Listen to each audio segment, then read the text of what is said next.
Israel ആകെ പേടിക്കുന്നത്, ഭയപ്പെടുന്നത്, ആശങ്കപ്പെടുന്നത് ഇവരുമായിട്ടൊന്നും ബന്ധമില്ലാത്ത ഇറാനിൽ നിന്ന് കടന്നു വരാൻ സാധ്യതയുള്ള ആക്രമണമാണ്. ഇല്ലാത്ത സംഘർഷം ഉണ്ടാക്കിയെടുത്ത് സംഘർഷമുള്ള ഇടത്തേക്ക് രണ്ടു കൂട്ടർക്കും ആയുധങ്ങൾ എത്തിച്ചു കൊടുക്കുന്ന തിരക്കിലാണിപ്പോൾ അമേരിക്ക.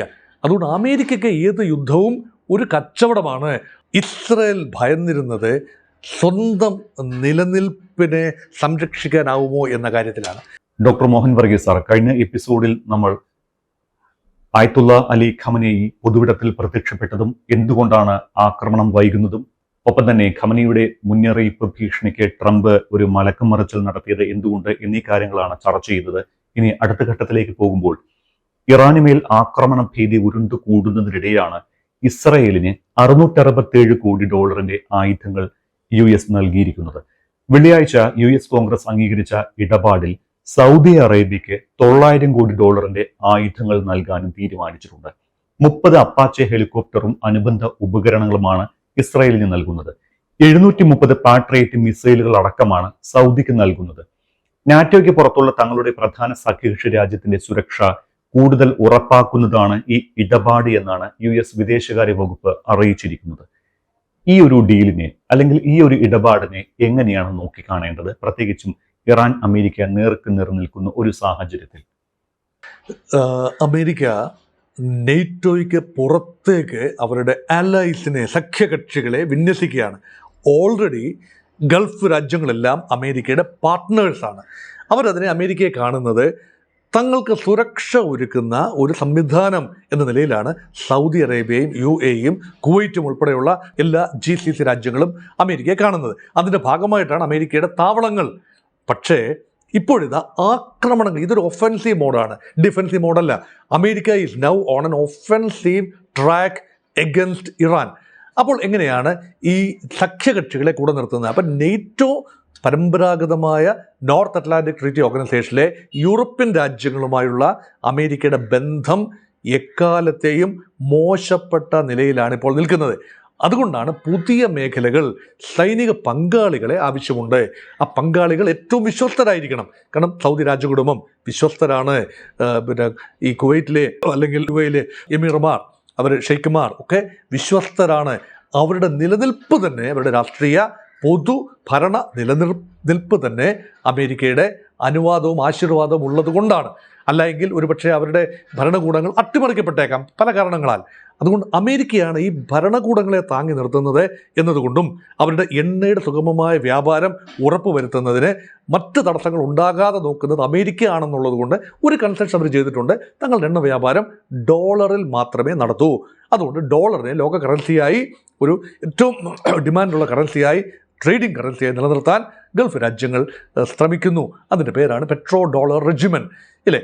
ഇത് കൃത്യമായി ഒരു മിലിറ്ററിസ്റ്റിക് രീതിയിലേക്ക് പോകുമ്പോൾ തീർച്ചയായും അടിമുടി ആയുധമണിയിക്കേണ്ട അവസ്ഥ വരുന്നത്. ഇപ്പോൾ തന്നെ സൗദി അറേബ്യയുടെ എല്ലാ വിമാനങ്ങളും അതുപോലെ എല്ലാ മിസൈൽ പ്രതിരോധ സംവിധാനങ്ങളും എല്ലാം അമേരിക്കൻ നിർമ്മിതമാണ്. ഇപ്പം ചൈനീസ് നിർമ്മിതമോ റഷ്യൻ നിർമ്മിതമോ ആയ ആയുധങ്ങൾ ഉപയോഗിക്കുന്ന ഗൾഫ് രാജ്യങ്ങളില്ല എന്ന് പറയാം. കാരണം അമേരിക്കയ്ക്ക് വലിയ തോതിലുള്ള കച്ചവട സാധ്യതയാണ്. ഇത് ചുമ്മാ ദാനമായി കൊടുക്കുന്നതല്ല. 30 അപ്പാച്ചെ അറ്റാക്ക് ഹെലികോപ്റ്ററുകൾ കൊടുക്കുന്നു, ദാനമായി കൊടുത്തതല്ല. പേട്രിയോട്ട് മിസൈൽ സംവിധാനം, ആയിരക്കണക്കിന് മിസൈലുകൾ കൊടുക്കുന്നു, ദാനമായി കൊടുത്തതല്ല. Their hard-earned money spent on the purchase of these weapons അല്ലേ. അതുകൊണ്ട് സംഘർഷം ഉണ്ടാകുന്നതിന് രണ്ടുണ്ട് ഗുണം. നെയ്യപ്പം തിന്നാൽ രണ്ടുണ്ട് മെച്ചമെന്നല്ലേ കണക്ക്. മീശയും മിനുക്കാം, വിശപ്പം തീരും. അമേരിക്കയുടെ ആർത്തിയുണ്ട്. അമേരിക്കയുടെ ധനാഗമ മാർഗമാണ് ordinance sale. America military industrial complex എന്നാണല്ലോ അമേരിക്കയുടെ ആ ഒരു സംവിധാനത്തെ പറയുക. അതുകൊണ്ട് ഇതൊരു വ്യവസായമാണ്. അമേരിക്കയിൽ മറ്റ് വ്യവസായങ്ങളെല്ലാം ദുർബല അവസ്ഥയിലാണ്. ഈ നെറ്റ് ഇമ്പോർട്ടിംഗ് രാജ്യമാണ് അമേരിക്ക. പക്ഷേ ആയുധങ്ങളുടെ കാര്യത്തിൽ അമേരിക്ക വൻപൻ എക്സ്പോർട്ടറാണ്. എക്സ്പോർട്ട് വരുമാനം ഭീമമാണ് അമേരിക്ക പിടിച്ചു നിൽക്കുന്നത്. അതുകൊണ്ടാണ് എക്സ്പോർട്ട് ചെയ്യണമെങ്കിൽ സംഘർഷം ഉണ്ടാകണമല്ലോ. ഇല്ലാത്ത സംഘർഷം ഉണ്ടാക്കിയെടുത്ത് സംഘർഷമുള്ള ഇടത്തേക്ക് രണ്ടു കൂട്ടർക്കും ആയുധങ്ങൾ എത്തിച്ചു കൊടുക്കുന്ന തിരക്കിലാണിപ്പോൾ അമേരിക്ക. അതുകൊണ്ട് അമേരിക്കയ്ക്ക് ഏത് യുദ്ധവും ഒരു കച്ചവടമാണ്. അതുമാത്രമല്ല, യുദ്ധത്തിൽ അമേരിക്കൻ ആയുധങ്ങളുടെ പ്രഹരശേഷി ഡെമോൺസ്ട്രേറ്റ് ചെയ്യണം, ഡിസ്പ്ലേ ചെയ്യണം. എങ്കിൽ മാത്രമേ കൂടുതൽ ഓർഡറുകൾ വരൂ. ഇപ്പം നോക്കൂ, നമ്മുടെ ഇന്ത്യയുടെ ബ്രഹ്മോസ് മിസൈലുകൾ പാകിസ്ഥാനെതിരെ പ്രയോഗിച്ചത്, നമ്മുടെ ആകാശ് മിസൈൽ പ്രതിരോധ സംവിധാനം, അല്ലെങ്കിൽ നമ്മുടെ അർജുൻ ടാങ്കുകൾ, ഇതെല്ലാം യുദ്ധത്തിൽ ഉപയോഗിച്ച് ഒരു ഗുണപരമാണെന്ന് കാണുമ്പോഴാണ് അതിനുള്ള ഓർഡറുകൾ, ഇൻ്റർനാഷണൽ ഓർഡറുകൾ വരുന്നത്. അല്ലെങ്കിൽ തദ്ദേശീയമായി ഉൽപ്പാദിപ്പിക്കാം, തദ്ദേശീയമായി ഉപയോഗിക്കാം, അതുമാത്രം. അമേരിക്കയെ സംബന്ധിച്ചിടത്തോളം യുദ്ധത്തിൽ ഈ കുറച്ച് മിസൈലുകൾ, കുറച്ച് ആധുനികമായി ഈ യുദ്ധം ഉണ്ടാവുകയാണെങ്കിൽ ഇതുവരെ കണ്ടിട്ടില്ലാത്ത തരത്തിലുള്ള ചില ബോംബുകൾ, ചില ആയുധങ്ങൾ അമേരിക്ക പ്രയോഗിച്ചേക്കാം. വെനിസ്വേലയിൽ അങ്ങനെ ചില സൂചനകൾ ലഭിക്കുന്നു. അത് സ്ഥിരീകരണമൊന്നുമില്ല. ഈ വലിയ രീതിയിലുള്ള സൈനിക സന്നാഹമായിരുന്നു വെനിസ്വേലയിൽ ഉണ്ടായിരുന്നത്. നിക്കോളാസ് മഡൂറോയുടെ സംരക്ഷണ ചുമതല നൂറുകണക്കിന് ക്യൂബൻ കമാൻഡോസിൻ്റെ ഒരു കെയർ ഓഫിലായിരുന്നു. ഇവരെയെല്ലാം ഞൊടിയിടയിൽ സ്തബ്ധമാക്കുന്ന രീതിയിൽ എന്തോ രീതിയിലുള്ള സ്ഫോടനങ്ങൾ ഇവിടെ നടന്നിട്ടുണ്ട്. അതുകൊണ്ടാണ് അതെന്താണെന്ന് കൃത്യമായ ഒരു വിവരം ഇപ്പോഴും വെനിസ്വേലയിൽ നിന്ന് പുറത്തു വരുന്നില്ല. അമേരിക്ക അത് പുറത്ത് വിട്ടിട്ടുമില്ല. അതുകൊണ്ട് പുതിയ പുതിയ ആയുധങ്ങൾ, അത് എയർക്രാഫ്റ്റുകളാകാം, മിസൈലുകളാകാം, വ്യോമ ഡിഫൻസ് സിസ്റ്റംസ് ആകാം, ഇതെല്ലാം പരിശോധിക്കാം. ബോംബുകളാകാം, അല്ലെങ്കിൽ ഓർഡിനൻസുകളാകാം, ഇതെല്ലാം പരിശോധിക്കാനുള്ള അവസരമായി ഓരോ യുദ്ധത്തെയും അമേരിക്ക കാണുന്നു. അതുകൊണ്ടാണ് ഒന്ന്, യുദ്ധഭീതിയിൽ നിന്നുകൊണ്ട് ആയുധ കച്ചവടം നടക്കും. രണ്ട്, യഥാർത്ഥ യുദ്ധം ഉണ്ടാവുകയാണെങ്കിൽ ആയുധങ്ങൾ ഉപയോഗിച്ച് കാണിച്ചു കൊടുക്കാൻ പറ്റും. അതനുസരിച്ച് ഫർദർ പർച്ചേസ് ഓർഡേഴ്സ് ലഭിക്കും. എങ്ങനെയാണെങ്കിലും അമേരിക്കയ്ക്ക് ഏത് യുദ്ധവും വിൻ വിൻ സിറ്റുവേഷനാണ്. ഏത് സമാധാന കരാറും അതും നേട്ടം തന്നെയാണ്. ഇത്രയും പടപ്പുറപ്പാടുണ്ടായി, ഇത്രയും പണം അറബികളെ കൊണ്ട് ചെലവഴിപ്പിച്ചതിന് ശേഷം ഇതാ സമാധാനം എന്ന് പറഞ്ഞാലും അമേരിക്കയ്ക്ക് അവിടെ ലാഭം മാത്രമേ ഉണ്ടാകൂ. ഇവിടെ ഇറാന്റെ ബാലിസ്റ്റിക് മിസൈൽ പദ്ധതി തകർക്കാൻ അമേരിക്കയുമായി ചേർന്നുള്ള സംയുക്ത ആക്രമണത്തിനായി ഇസ്രായേൽ ശ്രമിക്കുന്നതായി റിപ്പോർട്ടുകൾ വരുന്നുണ്ട്. ഇപ്പോൾ ഒരു സാഹസത്തിന് ഇസ്രായേൽ തയ്യാറാകുമോ? താങ്കൾ അങ്ങനെ കണക്ക് കൂട്ടുന്നുണ്ടോ? ഇസ്രായേലിൻ്റെ വൻപൻ പദ്ധതിയാണിത്. എക്കാലത്തും ഇസ്രായേൽ ഭയന്നിരുന്നത് സ്വന്തം നിലനിൽപ്പിനെ സംരക്ഷിക്കാനാവുമോ എന്ന കാര്യത്തിലാണ്. അതിന് നമുക്കറിയാം, അബ്രഹാമിക കരാറുകളിലൂടെ അയൽപക്കത്തുള്ള പ്രധാനപ്പെട്ട അറബ് രാജ്യങ്ങളെ ഒന്നൊന്നായി അമേരിക്കയുടെ കൂടെ സഹായത്തോടു കൂടി വരുതിയിലാക്കി, സുഹൃത്തുക്കളാക്കി മാറ്റി. അവരെ ഒന്നും തന്നെ ഇസ്രായേൽ ഈ അടുത്ത കാലത്തെങ്ങും ആക്രമിച്ചില്ല. ആകെ ഒരു ടെറിട്ടോറിയൽ എക്സ്പാൻഷൻ ഉണ്ടായിട്ടുള്ളത് സിറിയയുടെ മണ്ണിലേക്കാണ്. ഗോലാൻ കുന്നിലേക്ക് കടന്നു കയറി ഏതാണ്ട് ഗോലാൻ കുന്നുകളുടെ 1/3 മാത്രമാണ് ഇസ്രായേൽ ഉണ്ടായിരുന്നത്. ഇപ്പോൾ അത് പൂർണ്ണമായും പിടിച്ചെടുത്തു. ഏതാനും ഡമാസ്കസിനെ ലക്ഷ്യമാക്കി ഇസ്രായേൽ സൈന്യം കുറച്ചുകൂടി അഡ്വാൻസ് ചെയ്തു. കുറച്ചുകൂടി സിറിയയുടെ മണ്ണ് ഇസ്രായേൽ പിടിച്ചെടുത്തിട്ടുണ്ട്. പിന്നെയുള്ള അധിനിവേശം എന്ന് പറയുന്നത് വെസ്റ്റ് ബാങ്കും ഗാസയുമാണ്. അത് അധിനിവേശ ഭൂമിയാണ്. അത് പലസ്തീനിയൻസിന് അവകാശപ്പെട്ട വെസ്റ്റ് ബാങ്കും ഗാസയിലേക്കും കുടിയേറ്റ കേന്ദ്രങ്ങൾ സ്ഥാപിച്ചുകൊണ്ട് ഇസ്രായേൽ കടന്നു കയറി. പക്ഷേ അറബി രാജ്യങ്ങൾക്ക് മണ്ണ് യുദ്ധത്തിൽ പിടിച്ചത് ഈജിപ്തിനാകട്ടെ, സൗദിക്കാകട്ടെ, ജോർദാനാകട്ടെ വിട്ടുകൊടുത്തതേ ഉള്ളൂ. ഇസ്രായേൽ പിടിച്ചെടുത്തിട്ടില്ല. അപ്പോൾ എക്സ്പാൻഷനിസ്റ്റ് മോഹമില്ല എന്ന് അറബ് രാജ്യങ്ങൾക്ക് വ്യക്തമായാൽ, ഇപ്പോൾ സൗദിയുടെ മണ്ണ് വേണ്ട ഇസ്രായേലിന്, ഈജിപ്തിൻ്റെ മണ്ണ് വേണ്ട, അപ്പോൾ സൈനായ് പെനിൻസുല വേണ്ട, അവിടെ നെജ് മരുഭൂമിയുണ്ട് ഇസ്രായേലിന്, അത് കഴിഞ്ഞ് അങ്ങോട്ട് പോകുന്നില്ല, സൈനായിലേക്ക് പോകുന്നില്ല. സൈനായി നേരത്തെ 67 യുദ്ധത്തിൽ ഈജിപ്തിൽ നിന്ന് പിടിച്ചെടുത്തതാണ്, തിരിച്ചു കൊടുത്തു. പക്ഷേ അങ്ങനെ ഈ അറബ് രാജ്യങ്ങൾക്ക് ഇസ്രായേലിനെ ഇനി പേടിക്കേണ്ടതില്ല. ഈജിപ്തുമായി ക്യാമ്പ് ഡേവിഡ് അക്കോർഡ് 78 തന്നെ ഒപ്പിച്ചതാണ്. അതുകൊണ്ട് യുദ്ധമുണ്ടാവില്ല. ഇവരാരും ഇസ്രായേലിൻ്റെ ശത്രുക്കളല്ല. അതുകൊണ്ട് ഇസ്രായേലിന് യാതൊരു രീതിയിലും അയൽ രാജ്യങ്ങളെ ആക്രമിച്ചിട്ട് കാര്യമില്ല എന്നിവർക്കൊക്കെ അറിയാം. അവിടെ പ്രശ്നമില്ല. ഇസ്രായേൽ ആകെ പേടിക്കുന്നത്, ഭയപ്പെടുന്നത്, ആശങ്കപ്പെടുന്നത് ഇവരുമായിട്ടൊന്നും ബന്ധമില്ലാത്ത ഇറാനിൽ നിന്ന് കടന്നു വരാൻ സാധ്യതയുള്ള ആക്രമണമാണ്. ഇറാൻ മാത്രമാണ് അമേരിക്കയ്ക്കും ഇസ്രായേലിനും ആ പ്രദേശത്ത് വെല്ലുവിളി ഉയർത്തുന്നത്. അതുകൊണ്ട് ഇറാൻ്റെ നിലനിൽപ്പ് തന്നെ പരമാവധി ഈ ഭരണകൂടത്തിന്, ഇറാൻ്റെ നിലനിൽപ്പല്ല, ഇറാൻ്റെ ഭരണകൂടത്തിൻ്റെ ഭരണകൂടത്തെ തിരിച്ചു കൊണ്ടുവരാനാവുമോ, അയത്തുള്ള അലി ഖൊമേനിയുടെ നേതൃത്വത്തിലുള്ള ഭരണകൂടത്തെ അട്ടിമറിക്കാനാവുമോ എന്ന ചിന്തയാണ് ഇസ്രായേലിന്. അത് അമേരിക്കയുടെ ചിന്ത ആ രീതിയിൽ പോകണമെന്നില്ല. അമേരിക്കയെ സംബന്ധിച്ചിടത്തോളം ഇറാൻ ഒരു ശത്രുവായി അവിടെ നിൽക്കട്ടെ, അറബ് രാജ്യങ്ങളെ പേടിപ്പിച്ച് തങ്ങളുടെ വരുതിയിലാക്കി തങ്ങളുടെ സൈനിക താവളങ്ങൾ ഗൾഫ് മേഖലയിൽ നിലനിർത്താം. അതേസമയം ഇസ്രായേൽ അങ്ങനെയല്ല. ഇസ്രായേലിനെ ഏത് നിമിഷവും അയൽ രാജ്യമല്ല, തൊട്ട് സ്വല്പം മാറിക്കിടക്കുന്ന ജോർദാനും ഇറാഖും ഒക്കെ കടന്നു വേണമല്ലോ ഇറാൻ. പക്ഷേ മിസൈലുകളിലൂടെ തങ്ങളെ ദുർബലപ്പെടുത്താൻ കഴിയുന്ന, പ്രതിരോധത്തിലാക്കാൻ കഴിയുന്ന രാജ്യമാണ് ഇറാൻ. അവസാനിപ്പിക്കാൻ കിട്ടുന്ന ഏറ്റവും നല്ല സമയം ഇസ്രായേലിനെ സംബന്ധിച്ചിടത്തോളം ഏറ്റവും അനുകൂലമായ സമയം ഇതല്ലേ? ഇസ്രായേൽ പക്ഷത്ത് നിന്നുകൊണ്ട് ആലോചിച്ച് നോക്കൂ. ഇസ്രായേൽ പ്രധാനപ്പെട്ട ശത്രുക്കളെ എല്ലാം തന്നെ ഇസ്രയേൽ കൈകാര്യം ചെയ്തു. ഒന്ന് ഹമാസ് ഏതാണ്ട് ദുർബലമായി, പക്ഷേ ഗാസ ഒരു സന്നിഗ്ധ ഘട്ടത്തിലിരിക്കുന്നു. റഫ ഇടനാഴി തുറന്നതായി കഴിഞ്ഞ ദിവസം വാർത്തയുണ്ട്. അതുകൊണ്ട് അവിടെ സ്ഥിതിഗതികൾ നോർമലൈസ് ചെയ്തു വരുന്നു. എങ്കിലും ഇടയ്ക്കിടയ്ക്ക് ഇസ്രായേലിൻ്റെ ഭാഗത്തുനിന്ന് കടന്നുകയറ്റങ്ങളും ആക്രമണങ്ങളും ഗാസയുടെ ജനങ്ങൾക്ക് നേരെ നടക്കുന്നു. അപലപനീയമാണ്. പക്ഷേ ഗാസ വലിയൊരു ഒരു പ്രശ്നമായി ഇസ്രായേലില്ല. ഹമാസ് ഹിസ്ബുള്ളയുമായി ഒരു പരുവത്തിൽ സന്ധി ചെയ്തു. പക്ഷേ അവർ ഇറാനോടൊപ്പം ചേരും. ഒരു വലിയ യുദ്ധത്തിലേക്ക് വന്നാൽ ഹിസ്ബുള്ള ആ ഭാഗത്ത് ഇസ്രായേലിന് വെല്ലുവിളി തന്നെയാണ്. ചെറിയ തോതിലെങ്കിലും അത് ബുദ്ധിമുട്ടുണ്ടാകും. ഹൂതികളെ പരമാവധി ക്ഷയിപ്പിക്കാൻ കഴിഞ്ഞിട്ടുണ്ട്, പക്ഷേ അവസാനിപ്പിക്കാൻ കഴിഞ്ഞിട്ടില്ല. ചെങ്കടലിലേക്കുള്ള, നേരത്തെ നമ്മൾ സംസാരിച്ചത് ഈ പേർഷ്യൻ ഗൾഫാണ്, ഇത് ചെങ്കടലാണ്. ചെങ്കടലിലേക്ക് കടക്കുന്ന കുപ്പിക്കഴുത്താണ് ബാബ് എൽ മന്ദേബ്. ആ ബാബ് എൽ മന്ദേബ് കടന്ന് കപ്പലുകൾക്ക്, വിമാനവാഹിനി കപ്പലുകൾ ഉൾപ്പെടെയുള്ള കപ്പലുകൾക്ക് ചെങ്കടലിലേക്ക് പ്രവേശിക്കണമെങ്കിൽ അതിന് ഹൂതികൾ സമാധാനമായിട്ട് പെരുമാറണം. ഹൂതികൾ നിരന്തരമായി ഹിറ്റ് ആൻഡ് റൺ പോളിസി സ്വീകരിച്ചാൽ അത് പറ്റില്ല. അത് അമേരിക്കൻ കപ്പലുകൾ, ഇസ്രായേലി കപ്പലുകൾ, ഏത് കപ്പലുകൾക്കും ഭീഷണി തന്നെയാണ്. അത് വലിയ ഇസ്രായേലിലാണ് ഏറ്റവും കൂടുതൽ ഭീഷണി ഉണ്ടാകുന്നത്. ഇത് അവസാനിപ്പിക്കണമെങ്കിൽ ഇറാൻ്റെ പ്രോക്സികളെ അവസാനിപ്പിക്കണം. അതിന് ഇറാനെ തന്നെ അവസാനിപ്പിക്കേണ്ടതുണ്ട്. അതുകൊണ്ടാണ് ഇറാൻ്റെ മിസൈൽ ശേഖരമാണ് ഹൂതികളുടെ കയ്യിലെത്തുന്നത്. ഹൂതികൾ ഹൈപ്പർസോണിക് മിസൈൽ ഇസ്രായേലിനെതിരെ ഉപയോഗിച്ചു. അത് ഇറാനിൽ നിന്ന് ലഭിച്ചതാവണമല്ലോ. ഒന്നുകിൽ ചൈനയിൽ നിന്ന് ലഭിക്കാം, അത് സാധ്യത കുറവാണ്. ഇറാനിൽ നിന്ന് ലഭിച്ചതാകാനാണ് സാധ്യത. അതുകൊണ്ട് ഇറാൻ്റെ മിസൈൽ ശേഖരം ആഴ്സനൽ ലക്ഷ്യമാക്കി ഏത് ആക്ടിവിറ്റിയും ചെയ്യാനുള്ള ഏറ്റവും നല്ല സമയമാണിത്. കാരണം ഹൂതികളും ഹമാസും ഹിസ്ബുള്ളയും ദുർബലരായിരിക്കുന്നു. ഇറാൻ്റെ തന്നെ കപ്പാസിറ്റി ഏറെ കുറഞ്ഞിരിക്കുന്നു. ഇറാൻ ഒരു യുദ്ധം കഴിഞ്ഞ് നടുവൊന്ന് നിവർത്തി വരുന്നതേ ഉള്ളൂ. ഇറാൻ്റെ അടുപ്പക്കാരായ ഭരണകൂടം സിറിയയിൽ ഉണ്ടായിരുന്നത് ബാഷർ അൽ അസദിൻ്റെ ഭരണകൂടമാണ്. താഴെ പോയിരിക്കുന്നു, പുതിയ ഭരണകൂടം വന്നു. അതുകൊണ്ട് ഇറാന് ദൗർബല്യമുള്ളൊരു കാലഘട്ടമാണ്. ചരിത്രത്തിലെ ഏറ്റവും ദുർബലമായ ഘട്ടത്തിൽ നിൽക്കുകയാണ്. അതോടൊപ്പം തന്നെയാണ് ജനകീയ പ്രക്ഷോഭം, ഉപരോധം കൊണ്ട് വലയുന്ന ഇറാൻ്റെ സാമ്പത്തിക സ്ഥിതിയും വളരെ മോശമാണ്. ഈ അവസരം ഫലപ്രദമായി ഉപയോഗിക്കണം എന്ന ഒരാഗ്രഹം ഇസ്രായേൽ ഉണ്ടാവുക സ്വാഭാവികമാണ്. അതിൻ്റെ ഭാഗമായിട്ടാണ് ഈ ചോദ്യത്തിൽ കണ്ട ഒരു കാര്യം. ഇതാണ് മിസൈൽ ശേഖരം. ഇറാൻ്റെ മിസൈൽ ശേഖരം അമേരിക്കയുടെ സഹായത്തോടു കൂടി ഇസ്രായേൽ തച്ചുടയ്ക്കാൻ ശ്രമിക്കും തീർച്ചയായും എന്ന് തന്നെയാണ് എൻ്റെ നിഗമനം. ഇവിടെ ഇറാനും US തമ്മിലുള്ള ബന്ധം കൂടുതൽ വഷളാകാതിരിക്കാൻ തുർക്കി മധ്യസ്ഥതയ്ക്ക് ഇറങ്ങിയിട്ടുണ്ട്. അത്തരം വാർത്തകളും വരുന്നുണ്ട്.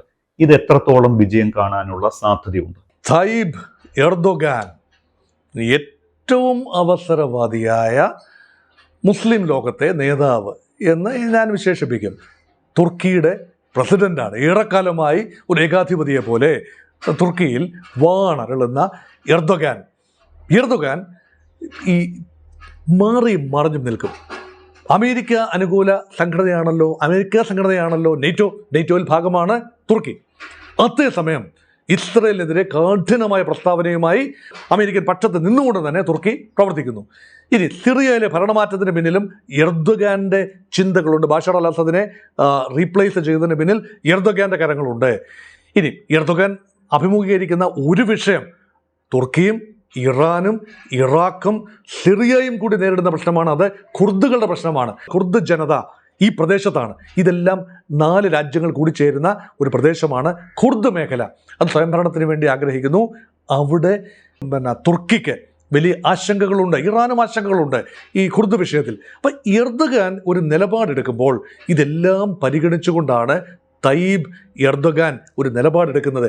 ഇപ്പോൾ ഇസ്രായേലിനെതിരെ ഇറാനെതിരെ അമേരിക്ക ഒരു കട്ട നിലപാടെടുത്ത് നിൽക്കുന്നു. തുർക്കി മധ്യസ്ഥത വഹിക്കാൻ തയ്യാറാണ് എന്ന് എർദോഗാൻ പറഞ്ഞിരിക്കുകയാണ്. അപ്പം മധ്യസ്ഥത വഹിക്കുമ്പോഴും ഇറാനുമായി വലിയ ചങ്ങാത്തമുള്ളതുകൊണ്ടല്ല, അമേരിക്കയുമായി വിരോധമുള്ളതുകൊണ്ടുമല്ല, തങ്ങളുടെ പ്രസക്തി നിലനിർത്താൻ വാഗ്ധോരണികളിലൂടെ തങ്ങളുടെ പ്രസക്തി നിലനിർത്താൻ സാധിക്കുമോ എന്ന ചിന്തയാണ്. അതുമാത്രമല്ല, വലിയ ഈ ഡ്രോണുകളുടെ ഒരു ശേഖരമുള്ള രാജ്യമാണ്. ഇറാനെ പോലെ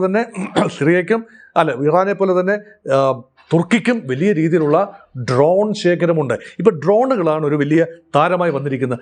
ആളില്ല, ചെറു വിമാനങ്ങൾ, അത് ലോഞ്ച് ചെയ്യപ്പെടാം, കൃത്യസ്ഥാനത്ത് അത് സ്ഫോടന വസ്തുക്കൾ എത്തുന്നു. അപ്പം ഈ ഡ്രോണുകളൊക്കെ, തുർക്കിഷ് ഡ്രോണുകൾ ഉപയോഗിക്കാൻ ഒരു യുദ്ധസമാനമായ സാഹചര്യം ഉണ്ടെങ്കിൽ അതിനും ഏറെ ഡിമാൻഡ് ഉണ്ടാകും. പാകിസ്ഥാനൊക്കെ തുർക്കിയുമായുള്ള ബന്ധത്തെക്കുറിച്ച് നമ്മൾ ഓപ്പറേഷൻ സിന്ദൂർ സമയത്ത് വ്യാപകമായി സംസാരിച്ചതാണ്. അതുകൊണ്ട് ഇപ്പോൾ എർദോഗാൻ കലക്ക വെള്ളത്തിൽ മീൻ പിടിക്കാൻ ശ്രമിച്ചുകൊണ്ട് ഇരിക്കുകയാണ്. അതാണ് എർദോഗാനുമായി ബന്ധപ്പെട്ട കാര്യം. നമ്മൾ കഴിഞ്ഞ ദിവസവും തൊട്ടു മുൻപുള്ള വീഡിയോയിലും സംസാരിച്ച കാര്യം തന്നെയാണ്. എങ്കിലും ശരിക്കും നിലവിലെ ഒരു സാഹചര്യം താങ്കൾ സൂക്ഷ്മമായി വിലയിരുത്തുകയാണ് എങ്കിൽ പശ്ചിമേഷ്യയിൽ എന്തും സംഭവിക്കാം എന്ന ഒരു സ്ഥിതി ഉണ്ടോ? ഇപ്പോൾ നിലനിൽക്കുന്ന ശാന്തത ഏത് നിമിഷവും ഒരു കൊടുങ്കാറ്റായി ആഞ്ഞടിക്കാനുള്ള സ്ഥിതിയിലേക്ക് എത്തിക്കുമോ? തീർച്ചയായും കൊടുങ്കാറ്റിന് മുൻപുള്ള ഒരു ബിൽഡപ്പ് ഉണ്ട്, ഒരു ശാന്തമായ ബിൽഡപ്പ് ഉണ്ട്. മേഘപാളികൾ അല്ലെങ്കിൽ ആ ഒരു ചക്രവാത ചുഴി എല്ലാം തന്നെ രൂപപ്പെട്ട് വരുന്ന ഒരു സമയമാണ്. അത് ചിലപ്പോൾ ദുർബലമായി കൊടുങ്കാറ്റില്ലാതെ ഫിസിൽ ഔട്ട് ചെയ്ത് പോകാം. അല്ല എങ്കിൽ കൊടുങ്കാറ്റായി ഒരു അശ്വിനിപാതമായി കരയിലേക്ക് ഇരച്ചു കയറുകയും ചെയ്യാം. ഇത് രണ്ടും സംഭവിക്കാം. ഇതേതാണ് സംഭവിക്കുന്നത് എന്നോ മൂന്നാമതൊരു ഓപ്ഷൻ ഇല്ലല്ലോ. ഒന്നുകിൽ ഒരു സമാധാന കരാറോ എന്തെങ്കിലും ഒപ്പിട്ടുകൊണ്ട് നാടകീയമായ എന്തെങ്കിലും പ്രസ്താവനയിലൂടെ തങ്ങൾ ഇറാനെ ശത്രുവായിട്ടല്ല കാണുന്നത്, ഇറാൻ ജനത തങ്ങൾക്ക് പ്രിയപ്പെട്ടവരാണ്, അയത്തുള്ള അലി ഖൊമേനി എൻ്റെ നല്ല ഫ്രണ്ടാണ് എന്ന് പോലും പറയാൻ ട്രംപ് മുതിരും. കാരണം ട്രംപിന് അങ്ങനെയൊന്നുമില്ല. ആത്യന്തികമായ ശത്രുക്കളും മിത്രങ്ങളും ഒന്നുമുള്ള ഒരാളല്ല ട്രംപ്. മോദിയുടെ കാര്യം തന്നെ നമ്മൾ പറഞ്ഞല്ലോ. ട്രംപ് മോദിയെ ഫ്രണ്ടാണെന്ന് പറയുമ്പോൾ മോദി അതങ്ങ് വിശ്വസിച്ച് പോയി എന്നതാണല്ലോ ഏറ്റവും വലിയ ട്രോളിംഗ് മെറ്റീരിയൽ. ട്രംപിന് അങ്ങനെയൊന്നുമില്ല. കച്ചവടം മാത്രം, അമേരിക്കയുടെ താല്പര്യവും തൻ്റെ സ്വന്തം കച്ചവട സാമ്രാജ്യത്തിൻ്റെ വ്യാപനവും എന്നേ ഉള്ളൂ. അതുകൊണ്ട് സംഘർഷം മുഴുവൻ തന്നെ ഇറാനിയൻ ജനതയ്ക്കും ഗൾഫ് മേഖലയിലെ ആകമാന ജനതയ്ക്കും രാജ്യങ്ങൾക്കും നേതാക്കൾക്കും എല്ലാം തന്നെ വലിയ ഉത്കണ്ഠയാണ്. കാരണം അതുപോലെ വലിയ സൈനിക ബിൽഡപ്പാണ് അവിടെ നടക്കുന്നത്. അത് പെയ്തൊഴിയുമോ അതോ പെയ്യാതെ തന്നെ അത് വെറുതെ അങ്ങ് ഫിസിൽ ഔട്ട് ചെയ്ത് പോകുമോ? നോക്കൂ, അർമാഡ ഒരു കാര്യം കൂടെ പറഞ്ഞുകൊണ്ട് ഈ കാര്യത്തിന് കുറച്ചുകൂടെ മിഴിവും തെളിവും നൽകാം. ഏറ്റവും വലിയ അർമാഡ അല്ലെങ്കിൽ നാവിക വ്യൂഹം എന്ന് പറയുന്നത് സ്പാനിഷ് അർമാഡ ആണ്. ഒരു കാലത്ത് സ്പെയിനായിരുന്നു യൂറോപ്പിലെ ഏറ്റവും പ്രധാന ശക്തി. 16-17 നൂറ്റാണ്ടുകളിൽ നിറഞ്ഞു നിന്ന ലോകത്തെ കോളനിവൽക്കരണത്തിന് തുടക്കമിട്ടത് പോർച്ചുഗീസുകാരാണെങ്കിലും യൂറോപ്യൻ കോളനിവൽക്കരണത്തിന് പിന്നീട് സ്പെയിൻ അത് ഏറ്റെടുത്തു. വൻതോതിൽ സ്പെയിനിൻ്റെ കപ്പൽ പടയെ പ്രതിരോധിക്കാൻ ഒരു യൂറോപ്യൻ രാജ്യങ്ങൾക്കും കഴിയാതെ വന്നു. അതാണ് സ്പാനിഷ് അർമാഡ. അപ്പോൾ സ്പെയിൻ എങ്ങനെ ഒരു നാൾ സ്പെയിൻ്റെ ചക്രവർത്തി വിചാരിച്ചു ബ്രിട്ടൻ കീഴടക്കി കളയാം എന്ന് പറഞ്ഞ് ആയിരക്കണക്കിന് കപ്പലുകളോടുകൂടി വടക്കോട് സഞ്ചരിച്ച് ബ്രിട്ടനിലേക്ക് നീങ്ങുന്ന സമയത്താണ്. അപ്പോൾ ഒന്നുകിൽ ആ കപ്പൽപ്പട ആക്രമിക്കും, ബ്രിട്ടൻ കീഴടക്കും, അല്ല എങ്കിൽ കപ്പൽപ്പടയെ ബ്രിട്ടീഷുകാർ കീഴടക്കും. ഇത് രണ്ടുമാണല്ലോ നമ്മൾ പറയുന്നത്. പക്ഷേ മൂന്നാമതൊന്നാണ് സംഭവിച്ചത്. എന്താണ്? സ്പാനിഷ് അർമാഡ ഒരു വലിയ കൊടുങ്കാറ്റിൽപ്പെട്ടു. ആ കൊടുങ്കാറ്റ് സ്പാനിഷ് അർമാദയുടെ മഹാഭൂരിപക്ഷം കപ്പലുകളെയും മുക്കിക്കളയുകയോ അല്ലെങ്കിൽ നശിപ്പിച്ചു കളയുകയോ ചെയ്തു. അങ്ങനെ ഒറ്റ നിമിഷം കൊണ്ട് ഏതാനും മിനിറ്റുകൾക്കുള്ളിൽ യൂറോപ്പിലെ 1-ാം നമ്പർ ശക്തിയായിരുന്ന സ്പെയിൻ പൂർണ്ണമായി ഒരു ദുർബല രാജ്യമായി മാറി. മറ്റ് രാജ്യങ്ങൾ ആ സ്പേസിലേക്ക് വന്നു. ഫ്രാൻസും ഡച്ചുകാരും എല്ലാം തന്നെ ആ സ്ഥാനത്തേക്ക് വന്നു. ആത്യന്തികമായി ബ്രിട്ടീഷുകാർ ആ വലിയ മുടിച്ചൂടാമന്നൻ്റെ സ്ഥാനം നേടിയെടുത്തു. നോക്കൂ, ഒരു പ്രകൃതി ദുരന്തമാണ്. ഇതുപോലെ ഒരു പ്രകൃതി ദുരന്തമൊന്നും അവിടെ ഉണ്ടാകുമെന്ന് കരുതുന്നില്ല. പക്ഷേ നമ്മൾ ഈ പറയുന്ന രണ്ട് ഓപ്ഷൻ, ഒന്നുകിൽ ആഞ്ഞടിക്കുക അല്ലെങ്കിൽ അത് സമാധാന കരാറിലൂടെ സംഭവം രാജിയാവുകയാണെങ്കിൽ പോലും അയത്തുള്ള അലി ഖൊമേനിയും ഇറാൻ്റെ ഭരണകൂടവും അവിടെ നിലനിൽക്കും. നാളുകളിലും ആ സംഘർഷം തുടരും. ഈ രൂപത്തിലല്ലെങ്കിൽ മറ്റു രൂപത്തിൽ ഒരു ആക്രമണത്തിലൂടെയാണെങ്കിൽ ഒരു ഭരണകൂടത്തെ അവിടെ പ്രതിഷ്ഠിക്കാൻ സാധിക്കുമായിരിക്കാം. പക്ഷേ ഇറാൻ്റെ പ്രതിപക്ഷം ഉള്ളിലല്ല എന്നോർക്കണം, ഇറാൻ്റെ പുറത്താണ്. ഇറാൻ്റെ പ്രതിപക്ഷം ഇറാൻ ഉള്ളിലുള്ള അയത്തുള്ള അലി ഖൊമേനി വിരുദ്ധരായ ആളുകൾക്ക് ഒരു കൃത്യമായ മുഖമില്ല, കൃത്യമായ നേതൃത്വമില്ല, ഒരു രാഷ്ട്രീയ കക്ഷിയുടെ പിൻബലമില്ല, ഒന്നുമില്ല. ഇറാൻ വിരുദ്ധരായ ഷാ പഹ്ലവി രണ്ടാമൻ്റെ മകൻ ഷാ റിസ പഹ്ലവി ഒക്കെ അമേരിക്കയിൽ ജനിച്ചു വളർന്ന അമേരിക്കയിൽ താമസിക്കുന്ന ആളുകളാണ്. 50 വർഷമായി അമേരിക്കയിലുള്ള ആ ആളിനെയാണോ ഡൊണാൾഡ് ട്രംപ് ടെഹ്റാനിൽ കൊണ്ടുവന്ന് പ്രസിഡൻ്റായി, അമേരിക്കൻ അനുകൂല പ്രസിഡൻ്റായി അവിടെ ഇരുത്താൻ കഴിയുന്നത്? എത്ര കാലം അവിടെ നിൽക്കാൻ പറ്റും? ജനകീയ പ്രക്ഷോഭങ്ങൾ ഉണ്ടായില്ലേ? എന്നും നിരന്തരം ഇറാനിൽ ആഭ്യന്തര കലഹമല്ലേ ഉണ്ടാവുക? വീണ്ടും അത് ISIS മാതൃകയിലുള്ള ഒരു തീവ്രവാദ ഭീകര ഒരു രീതിയിലേക്ക് ഇറാൻ മാറില്ല എന്ന് എന്താണ് ഉറപ്പ്? ഇതൊന്നും നിശ്ചയമുള്ള കാര്യങ്ങളല്ല. ഒരു ആക്രമണം സാധിക്കാം. പക്ഷേ ആക്രമണത്തിന് ശേഷം എന്ത്? ഭാവി എങ്ങനെ? ഒരു കൃത്യമായ ഇറാൻ്റെ ഭാവി ഭരണകൂടം എങ്ങനെ? ഇതേക്കുറിച്ചൊരു ചിന്ത പോലും ഇല്ലാതെ ആക്രമണത്തിന് ഇറങ്ങി പുറപ്പെട്ടാൽ എന്താവും ഫലം എന്നതിനെക്കുറിച്ച് എല്ലാവർക്കും ആശങ്കകളുണ്ട്, എനിക്കും.